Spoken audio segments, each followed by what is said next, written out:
Assalamualaikum warahmatullahi wabarakatuh. Salam sejahtera bagi kita semua, semoga selalu diberikan kesehatan. Amin.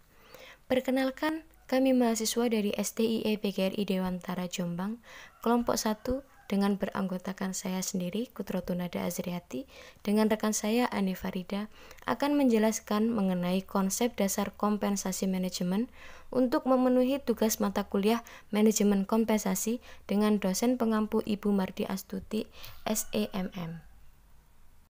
Untuk yang pertama, pengertian kompensasi. Kompensasi merupakan komponen penting dalam penciptaan suatu manajemen yang efektif dan kondusif. Kompensasi merupakan sesuatu yang diterima karyawan sebagai pengganti kontribusi jasa mereka pada perusahaan. Kompensasi juga merupakan biaya utama atas keahlian atau pekerjaan dan kesetiaan dalam bisnis. Dan untuk yang selanjutnya adalah tujuan manajemen kompensasi. Yang pertama, memperoleh SDM yang berkualitas. Kompensasi perlu ditetapkan cukup tinggi untuk mampu menarik pelamar.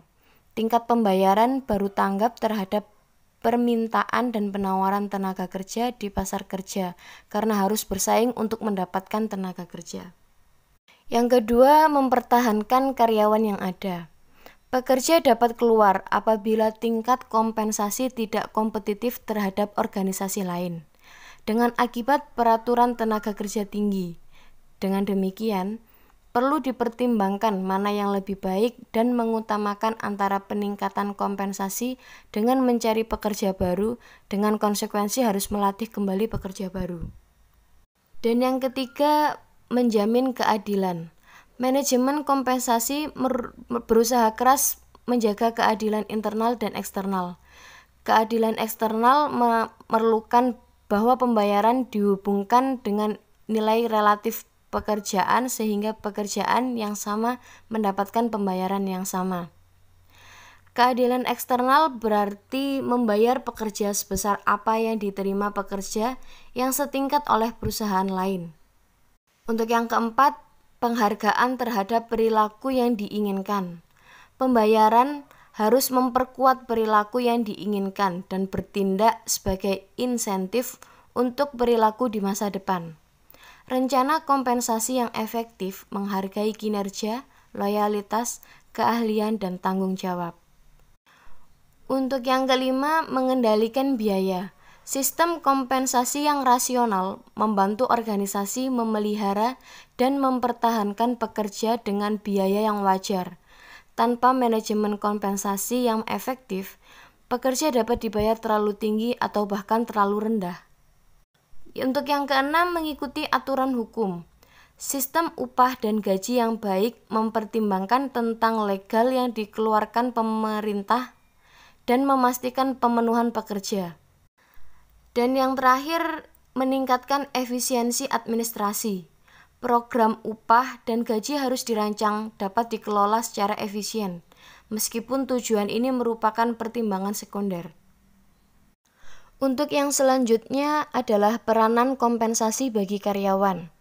Kompensasi terdiri dari gaji, bonus, dan fasilitas yang diberikan sebagai imbalan terhadap waktu, tenaga, dan pikiran yang diberikan kepada perusahaan. Kompensasi dapat dibedakan menjadi dua. Yang pertama, kompensasi resmi, merupakan kompensasi yang diberikan oleh perusahaan. Dan yang kedua, kompensasi tidak resmi, atau kompensasi yang diterima dari rekan kerja, misalnya pengakuan tentang kehandalan. Jenis-jenis kompensasi ada 3. Yang pertama, kompensasi finansial secara langsung. 2. Kompensasi finansial tidak langsung. Dan ketiga, kompensasi non-finansial.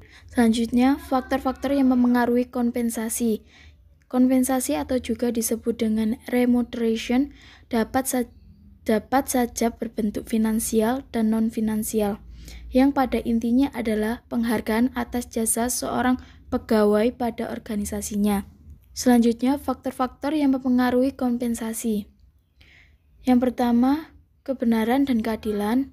2. Dana organisasi. 3. Serikat karyawan. 4. Biaya hidup. 5. Produktivitas kerja. 6. Pemerintah. Sekian, terima kasih. Wassalamualaikum warahmatullahi wabarakatuh.